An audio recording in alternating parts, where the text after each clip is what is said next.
Welcome back. It is 9:12. Now, even though it appears we are finally starting to climb out of this pandemic, the long-term damage remains, not just to our mental health, but for those who got COVID and then never fully recovered. Long hauler syndrome is a real issue. Exactly what is it and how can it be treated? We are joined by Dr. Erika Schwartz with Evolved Science to explain. She is also the author of 7 books, including Don't Let Your Doctor Kill You. Good morning. Good to have you on this morning. Good morning. Thank you for having me. So let's start first of all with what defines a long hauler and how long are these symptoms lasting after a COVID diagnosis?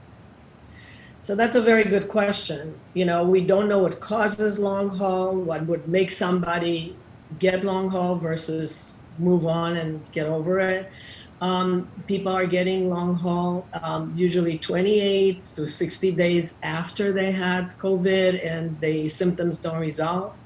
We find that there are more women than men that have it, and with advancing age until 70, basically, there are more women and more women. The other thing is that if you have more than 5 symptoms with COVID, chances are you're more at the risk of getting long haul. Like if you have headaches, you have fatigue, you have hoarseness of voice and muscle pains, those are symptoms that are kind of supposedly predictors, but we're not sure about it. Right. A lot of it is, there's very little scientific data that has come out. There are only like 2 articles. As far as treatment, we don't really know much about it. There is one study that is undergoing right now is going on, looking at a drug, but we really don't know very much about it.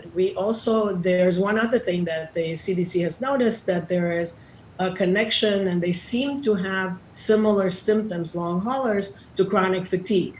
Okay. So they stay tired, they have shortness of breath, but then they have stuff that chronic fatigue doesn't have, which is cardiac stuff and a lot of pulmonary complications. Okay, so as we look at the big picture, let me jump in here. As we look at the big picture, obviously we're still learning. We don't know what causes it. We don't know who's going to be more likely to get it. But I do have a question as far as the treatments. So we've developed these vaccines very quickly. But what about treatments for those who have to deal with the long hauler symptoms? Is it better to try to target each individual one, since there isn't a vaccine or anything? As you said, they're trying to work on that to help right at this moment. How do you deal with it? Well, I think we go back to prevention, and we go back to taking care of yourself and resting when you're tired and eating good food and not drinking alcohol and caffeine and bad food, and exercising. That's a very important thing, because long haulers are exhausted. So like chronic fatigue, they get really tired. So you want to move. Even if you can't move, you start moving slowly and making sure you stay well hydrated.